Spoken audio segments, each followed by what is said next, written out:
Thank you for visiting our channel. Today I came out to review this nice looking Android box. It is called S9 MAX. It's done by a company called Sunnzo, and it comes with 4 GB of RAM, 64 GB internal storage, and also AC Wi-Fi, Bluetooth 4.2, and more. The design of the box is beautiful. I do not want to forget, if you haven't subscribed to our channel, click the subscribe button. Make sure you share this with your friends and family, and make sure you click the notification icon and select all in order for you to get notified once we have a new video out. On top of that, if you have a question, drop them at the bottom of the video. We love to help you out ASAP. Don't forget to click the like button. It really motivates us to make these type of videos a little bit more detailed every time.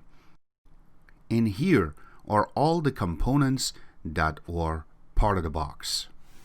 It comes with this HDMI cable, and it also comes with this remote, which is inside of a plastic. And you can see that the remote is really nicely designed. It is an IR remote. Here's the IR sensor. Now going around, it doesn't have much things here, but when you go to the back, it has a little part so you can open. And it takes 2 AAA batteries, which is not included in the box itself. And then in the front, you can see that it has their power, and then you also have the little LED that will blink. You have SAT and then TV, so you can control your TV basically with this. And also you have the power for your TV. Also, same thing goes for your volume control, so you can control it. You also have a volume up and down for your box. And you also have a little setting buttons for your box itself. You have static mouse button. You also have the return. You have full way navigation key with the OK in the middle. And also you have the home button, the menu button. You also have the play and pause, rewind, fast forward. And then you have full numeric buttons with a little @ sign, and also the delete button on the top. 0 is also on the top and not on the bottom. Bottom part of it does not have any kind of indication or any kind of marking, but you can see that the design is really nice going around. And this is the IR remote. Now it also comes with this power supply, which is sitting inside of another plastic. And you can see that this is 5V 2 amp. It is created for Canada and United States, and the connector part of it is a little bit smaller than the other ones for the actual box. The wire itself also is nicely done. It's about 1 meter long in total, but this is how the power looks. And then comes the actual box itself, sitting inside of a plastic, and once you open it, you take it out. This is how it looks. I really like the way that they have designed this. It has a nice red cut around it, and you can see even the bottom is nicely done. I really like this. So let's go through and check it out to see what's involved in this. You can see in the front you have a little LED indicator. Also, the IR sensor is going to be inside of it. Now going on one side, there's nothing here, but going on the back part of it, from the left side, you will see the AV port. Then you have the SPDIF connection, which is optical audio for your stereo system. Then you have the LAN connection. You have one HDMI connection, and also you have the power connection, which is 5V 2 amps. Going on the other side of it, you have one USB 2.0, one USB 3.0, and then you have the micro SD card slot, which can read up to 128 GB. Now, in the bottom part, you have a lot of holes for ventilation. You have a nice sticker, and then you have 4 little legs, so that way when you sit it on the actual table, it is not going to move. Alright, enough said about it. Let's get this connected. So to connect, first make sure you connect your HDMI wire, and then we're going to connect the power. And then if you have an Air Mouse remote, go ahead and connect it. So it starts with this nice animation, and then it just goes into the main screen, and that's what we are waiting for.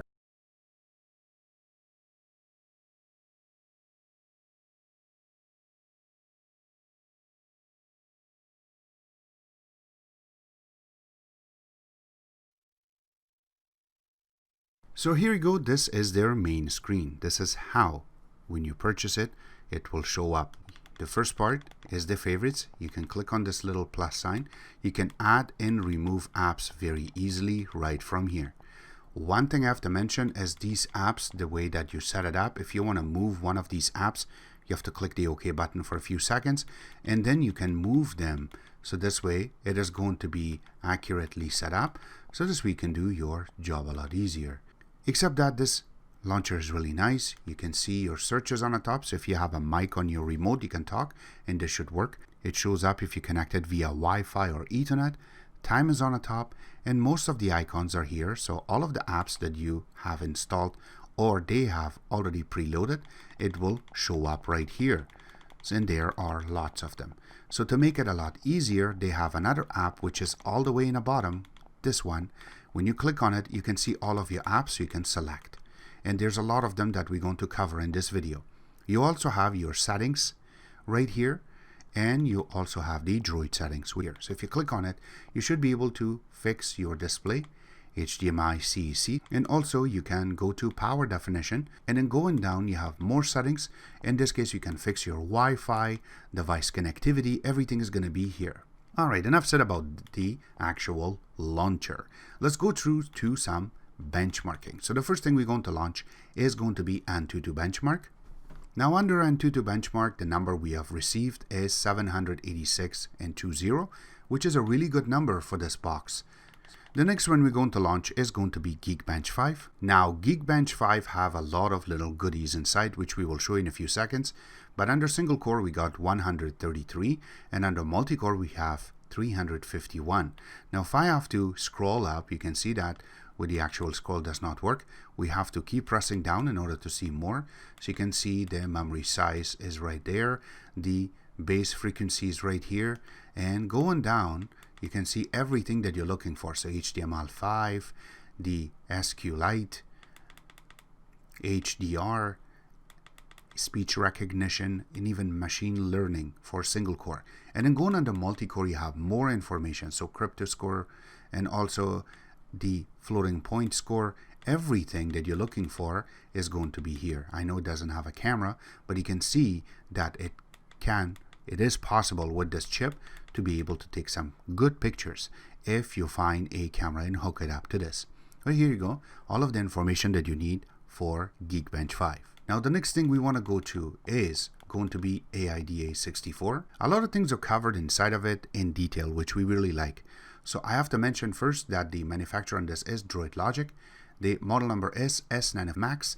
Brand is Amlogic. I have to mention that a lot of you guys are mentioning that the same box is available online with Rockchip. Yeah, that's correct. But this version is S905X3 chipset, which is part of Amlogic. You can see even the board is properly named, the platform, and also the RAM on this is 4 GB, how much is available, and also the internal storage on this is 64 GB, and you can see how much is available. The rest of them are taken care of by the OS and also some apps that we installed for testing.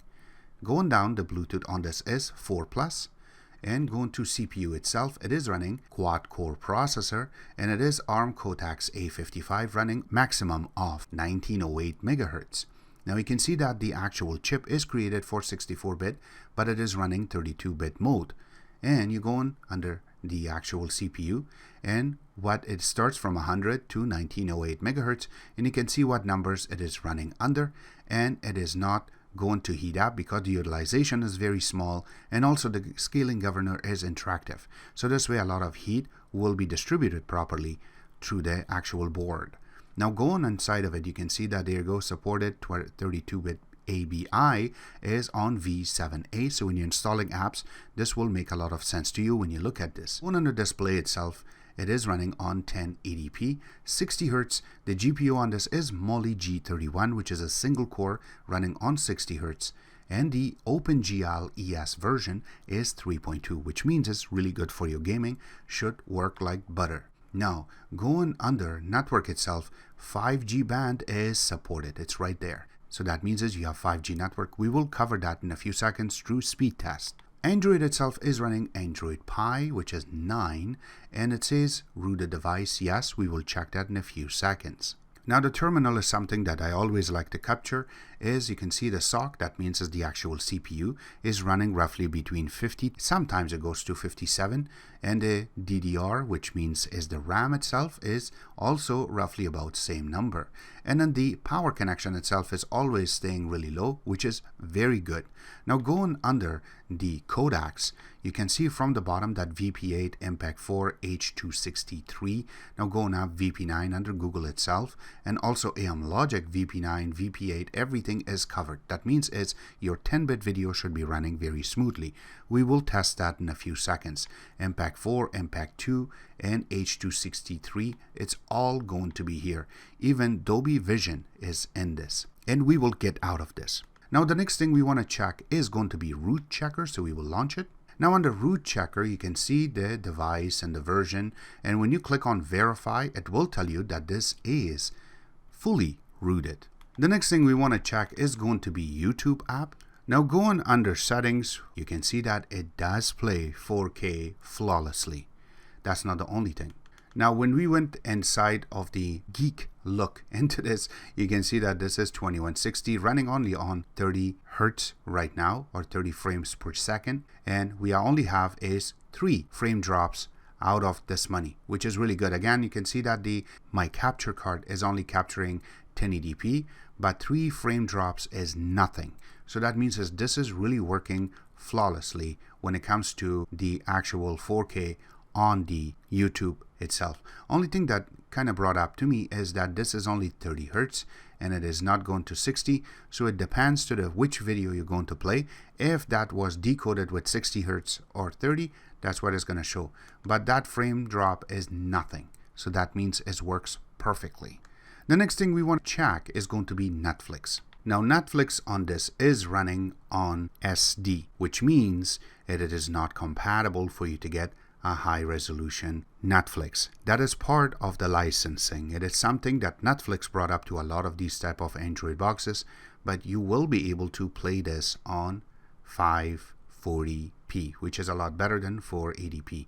This box can decode it easily for you. The next thing that we have done is we went through and we thought we should just check to see if we're able to play with Disney Plus. I know that it is not available in the Google Play Store, but we have videos on how you can install it on these boxes very easily, and that means side loading and if it works or not. So I have already went through it, and a lot of other YouTubers do show that this part loads. Yes, but they don't have account, so when they go in, they are not going to be able to see these pictures. Now again, a lot of boxes you will be able to even log in, just like this one. And when you go to play a video, in this case I try to play this one, and I try to click on play, there was no sound. Now in order to get that, there's a little button right here, says download, and once you do that, as soon as it starts buffering a little bit and you see a little line, you can go back and click play, and it will give you sound just like this one. There you go, see? So it has sound. So it's very easy to get this running. Now I have to mention, I know that it has 64 gig internal storage, but the download part, whatever you have, once you're done, just click on it, put a little check mark and click delete. This way you're not going to run out of your space that you need for this box. So that's how easy it is to load this too. I wanted to make sure to let you know that this is compatible to that. So here you go, you can hear all the buttons that are going back and forth. Now there are a lot of apps that they have already preloaded. For me, that's more like a Bloatware, something like this. These are not compatible or something that I cannot use where we locate it, but again, it's there. This one I installed so I can get Disney Plus running. The next thing that we have done is going to play some videos for you guys to show if this can play a 10-bit video. So you have already set this up on our network, which is running on 10100, just to show you guys that you do not need a lot of internet power when you are playing your 4K videos. Now this is 4K, it is 10-bit. I'm gonna turn it down a little bit because this is too loud, and you can see that it plays it perfectly for us. There's no stop to it, it's very smooth, and it goes through nicely like butter. Again, it decoding it perfectly for us. I don't see any kind of frame drop or even a little pause or any kind of pixelization on the actual screen. So we'll get out of it. The next thing that we have is another 4K video that we have filmed in Niagara Falls. There you go. You can see that as soon as it plays it, it's very smooth. Now this is not 10-bit, but it is 4K. You can see all the little particles that are around is perfect. Yes, I have a little mouse right here that I just lifted, but you can see all of these little particles are done it properly. You can see the birds, everything properly on it. Even these little ripples on the water itself shows accurately, and there's no kind of pixelization to it. Now the last thing that I want to mention is going to be speed test. I always leave this at the last because of a few reasons. Now here you go. This is speed test. So the first thing we have done is connected it to 5G network. Now we have a mesh network. Now through mesh network, I was getting very low numbers. So I connected this to our actual 5G network. You can see it. And doing so, we got over 100 megabit internet, which is really good. So that shows that the 5G network do work. We got 131, and then for our upload we received 31.7, and you can see for our download what kind of arc we had, and for our upload what type of fluctuations, and then it started going very smooth. Now when we did it one more time with our 5G network, it arced. So you can see that it went down a little, then went up, then it started going down, up, down, and then right here it kind of dipped. So this was roughly about 150, it dropped to 126. Our upload rate is exceeding. It's 32 megabit that we have.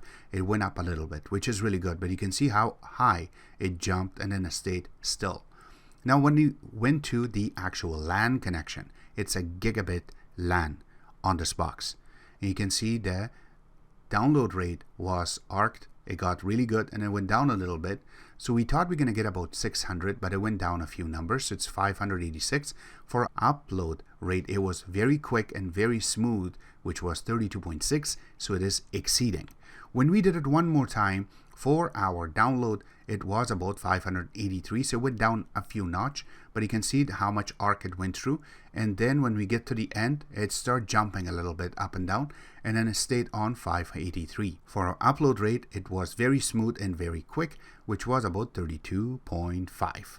So this works accurately for you. Now when it comes to your network, it really depends how your network is set up, how many people are on it, and how fast is your internet in order for you to get proper numbers.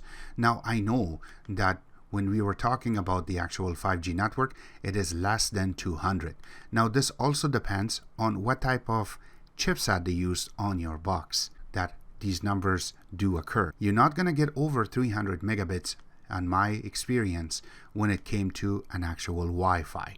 But when it came to LAN, of course, going to be on the highest because you are connected wired to the box. But when it comes to Wi-Fi itself, there's a lot of disconnection. Also the length, how far you're going to be connected, and also some sort of a disconnection that you're going to walk in front of the Wi-Fi.